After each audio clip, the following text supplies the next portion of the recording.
It's time for another Q&A video, so if you have any questions, put them in the comment section and let's get started. Hey Alex, if you can hurt your shoulders by doing only bench press and push-ups and no pulling exercises, is it also possible to hurt your shoulders by only doing rows and pull-ups and no pushing exercises?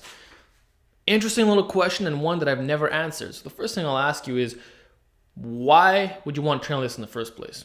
Are you experiencing an injury right now, or are you going through a specialization phase where the front of your body takes less priority and you're concerned, will I get injured if I only train the rear? Or do you have some kind of objective of looking pretty scrawny from the front, but then you turn around and there's some Ninja Turtle action? Whatever your goals may be, I'm not here to be judgmental. All I will say is that I don't really know anybody who trains like this. I could think about Olympic weightlifters as the closest substitute, but then again, they do perform overhead press, so they're not neglecting their presses, but they don't bench in most cases. And the argument for that is that not benching can make you more mobile for Olympic weightlifting. Don't know how valid that is. It probably is, but I'm not an expert in this domain. It's probably the area of strength training that I know the least amount of, Olympic weightlifting. That's not something I particularly care for. But if I look at that world, the shoulder injuries are a lot less than some other sports that really emphasize the presses, which makes sense. I would say that upper back strength and musculature is responsible for most of shoulder girdle stabilization. So the more developed that area is, the better off you're going to be. And that's why a lot of top strength and conditioning professionals recommend high frequency rows. They recommend high volume rows, taking a huge priority to the extent that it even surpasses benching volume. And that's what the emphasis should be for injury prevention and just looking massive without even trying, because it's not the beach muscles from the front that's going to make you look like $1,000,000. It's really having that yoked appearance. Having that 3D mountainous pop in addition to being broad as hell. It's a badass look. So to answer your question, I highly doubt that this would contribute to shoulder problems.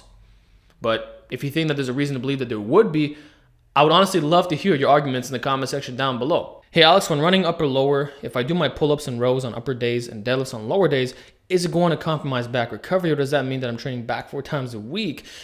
Great question, man. What I'll say is that if you're really concerned about this, you can always invert the order. So doing lower upper off lower upper. In this way, your back is pretty much fresh most of the time. And what you can also do is perform the back movements on the lower day. Or you divide the stimulus. So the lower day can emphasize the pull-ups, since you might be a little bit fried after doing the deadlifts. Then the upper day can emphasize rows. And for that, you can do a low stress variation like a seated cable row, or just a movement where you're not going to be overloading as much. So if you think about tweaking the exercises such that it doesn't interfere as much with recovery, I think you'll be in a pretty good spot. So this is a doable thing, but I'll say the most notable thing is spinal erector recovery. That's what you have to pay attention to. If it's impeding your ability to pull really heavy from the ground, then I would consider using different variations or different set and rep parameters, or simply strengthening the lower back and abs to their full capacity such that you don't experience these issues. So perhaps there's a weakness that needs to be addressed. But look, in my experience of doing standard upper lower routines, I would say that it's perfectly fine of just doing your rows and your pull-ups on the same day and deadlifting right after. But your grip strength is not going to be as strong, and I would argue that your 1 rep max performance will not be as great either. But then again, if you're not deadlifting at a super high frequency, is that really a problem? And are you trying to test your 1 rep max or simply build it? Doesn't matter if you're 10, 20 pounds weaker for that day, it's still a max effort strain, right? So you can say that you're pre-exhausted, you're not to your full capacity strength-wise, but you're not getting hurt, you're still getting a good strain in there. I wouldn't worry too much unless it's really hurting your recovery to a large extent and you feel like you're on the verge of Snap City. So I would say that you're probably going to be fine. Just that your forearms, your biceps maybe a little bit, and just the spinal erectors. Started doing pike push-ups a couple weeks ago, and I've started getting frequent shoulder pain around the side delt area despite not having any issues with overhead press or other shoulder exercise. Any advice? Okay, this is interesting because you typically get less shoulder pain when doing bodyweight movements. Okay, I don't know the full extent of your program, so it's very hard for me to accurately assess what's going on, but if you dramatically increase your pressing volume and now there's shoulder pain all of a sudden, maybe it's because you're pressing in the wrong way while not emphasizing the rear as much. So what I'm saying is you got to do more inverted rows in addition to using really good form on those pike push-ups.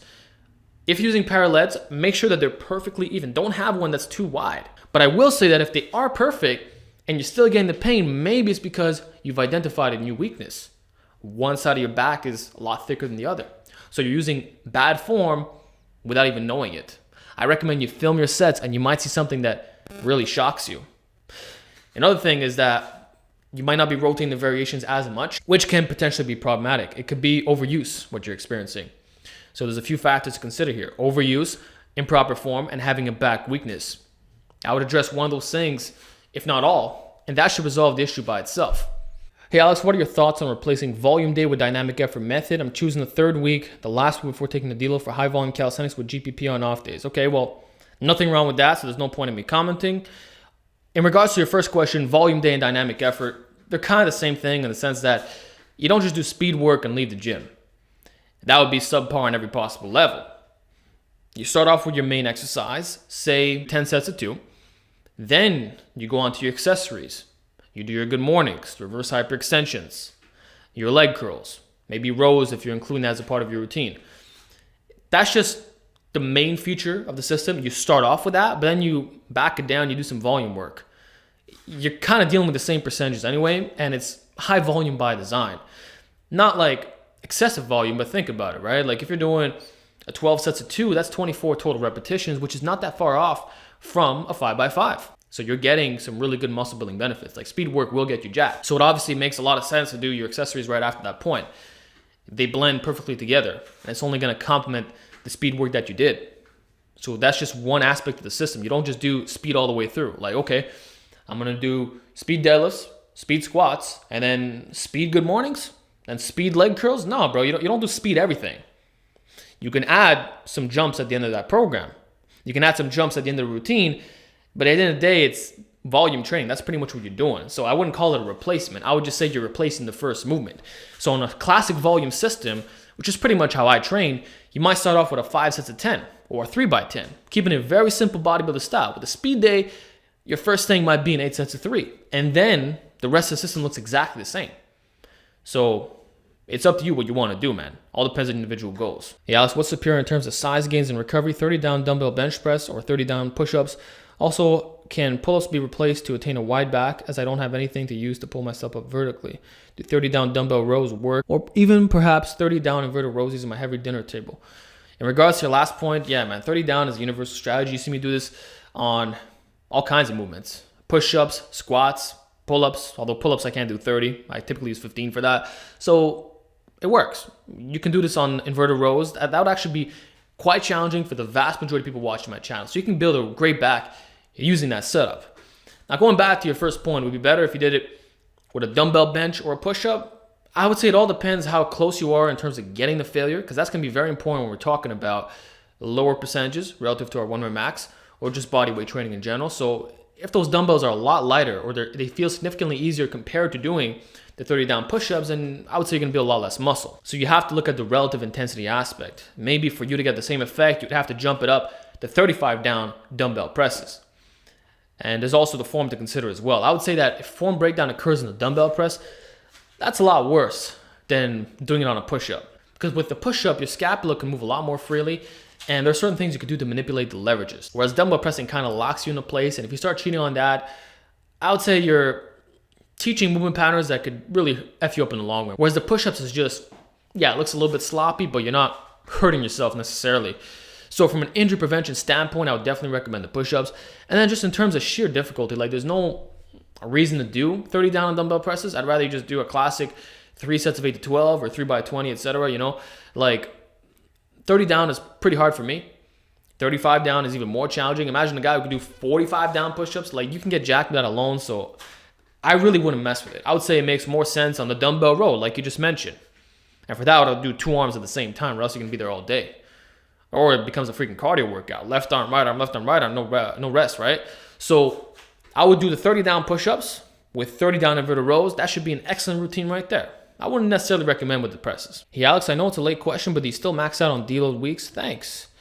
Okay, so I'll say usually no, but some people deload one aspect, like what Matt Wenning recommends. So he says every 4th week, you should do a deload of some type, but you deload that which you're best at. So if you have a volume day and intensity day, you don't half-ass the entire week. Just one of those workouts or 2 of those workouts, if we're talking about upper and lower, would be deloaded.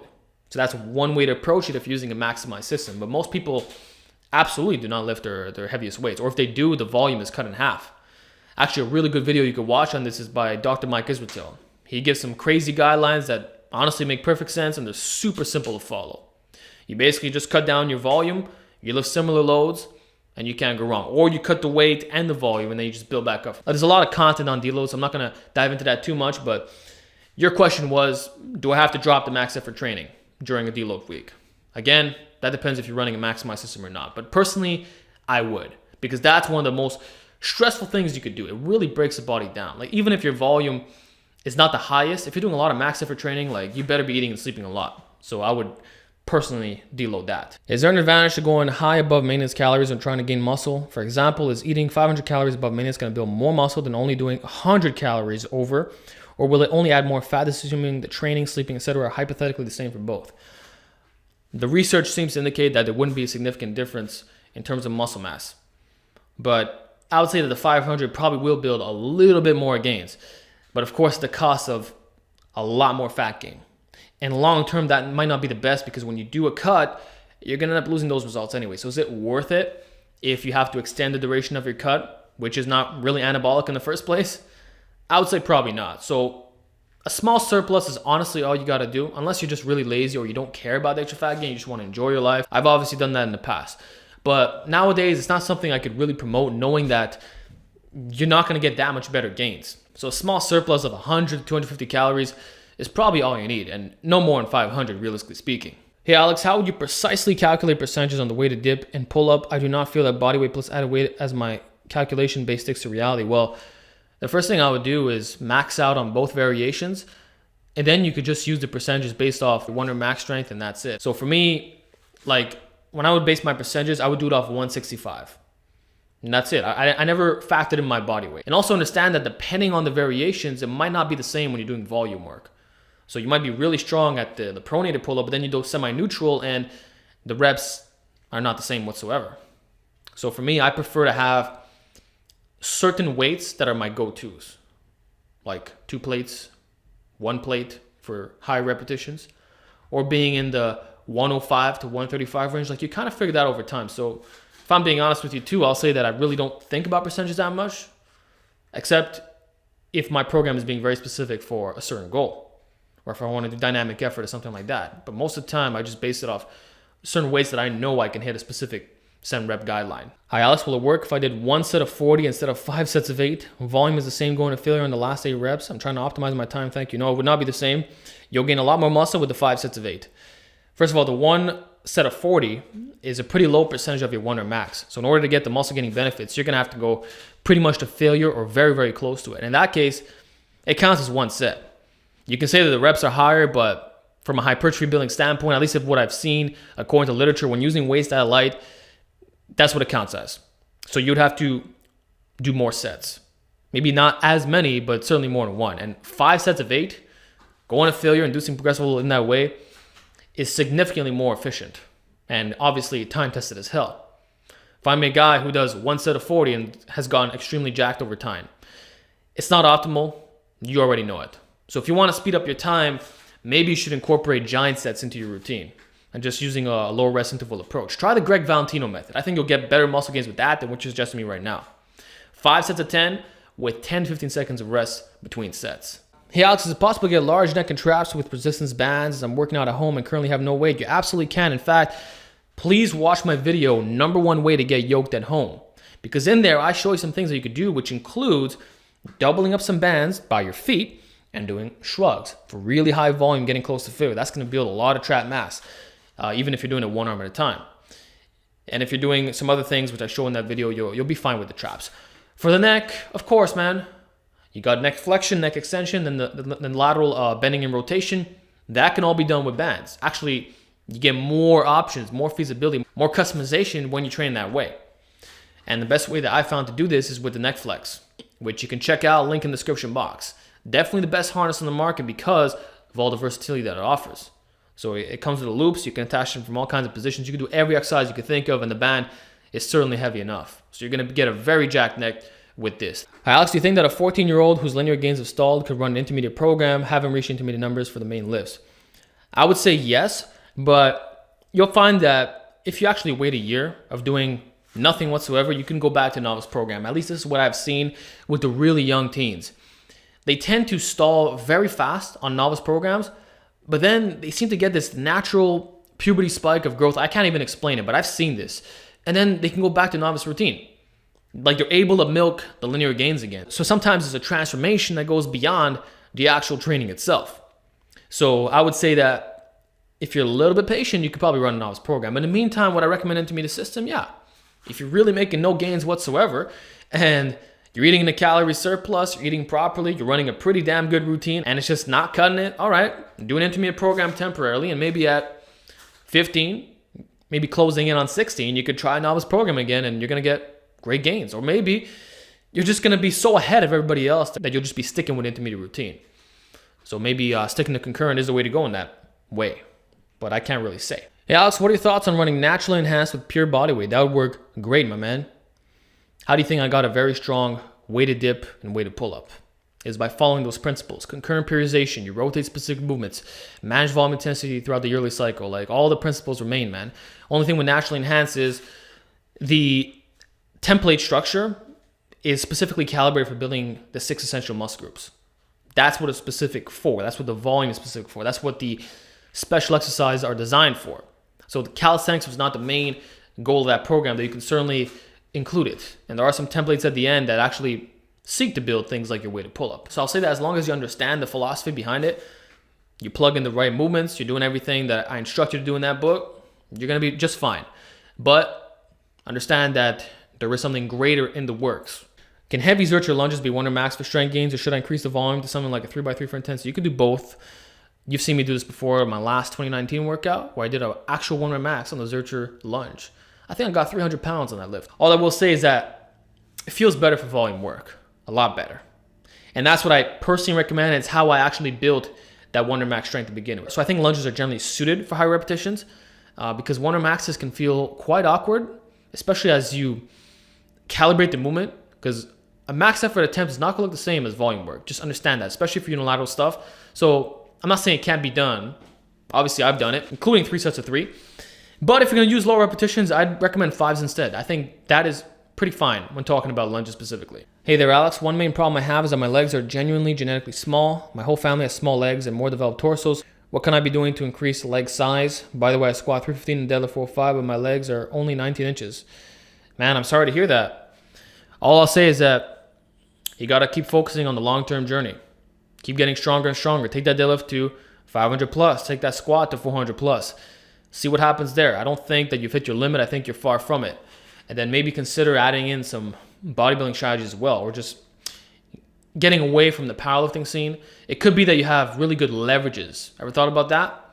You might have small legs, but you're built to do certain things. We've seen this with other guys in the scene, or you're one of those relative strength guys. But understand that you can still build your muscles. So I would run a more maximized system that includes higher volume, while also maybe considering nucleus overload. So I've made videos talking about this before. I did a full interview with Megan of Team 3D Alpha. You can check that out. But a high frequency system coupled with high volume in general should do you fine. And make sure that you're not neglecting anything. Like, don't just do squats and deads. Hit your leg curls. Hit some additional movements like good mornings. Really use the highest volume of what you're capable of, with at least twice a week frequency for your legs. And they should improve over time. I don't know how massive they're going to get, but certainly above 20 inches. I would say at least between 21 and 25. You can pull that off. Okay, final question of the week. I've never felt my quadriceps that much as with barbell hack squats with elevated heels on 2.5 pound plates. In my opinion, a very, very, very underrated exercise. Alex, you think it will help bring up my squat strength as well as regular high bar squat?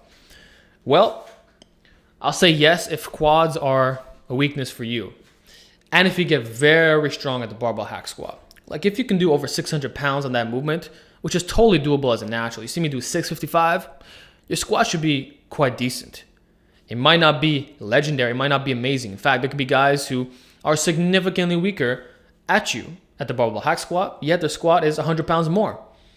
This is to be expected. The squat is a lift that you have to practice if you want to get better at. But like any other lift, if you have very large muscles, in this case, large quads, that will increase your strength potential. And if you're doing other movements, you're running a maximized system, your squat should be pretty up there. So if you're doing lots of lunges, maybe belt squats as well, sumo deadlifts, reverse hypers, good mornings, then you throw in some hack squats, you should have a pretty good one or max ball back squat. I would say over 4 or 5 without even training the lift is actually realistic. But again, you're going to have some pretty high numbers to get that level of strength, because you're just getting a carryover effect, not through specificity, but just being a jacked, well-rounded guy. So that's what you can expect about that. The hack squat will build up those quads. I noticed that when I first did my cut, my quads were freaking popping, man. I didn't even realize I had that much development in that area. And I would have to 100% credit the barbell hack squats in addition to high handle trap bar deadlifts and a lot of the partials that I was doing, because those were a lot more quad dominant, if you will. So even though that was not my goal, they looked pretty damn good at the time. And I'd say my quads still look pretty good. So that'll do the job for you 100%. And with that said, guys, I'm done with the video. Hope you enjoyed this Q&A. I thought the questions were very unique this time around. So let's see more of this. Put your questions in the comment section. And I'll see you next time.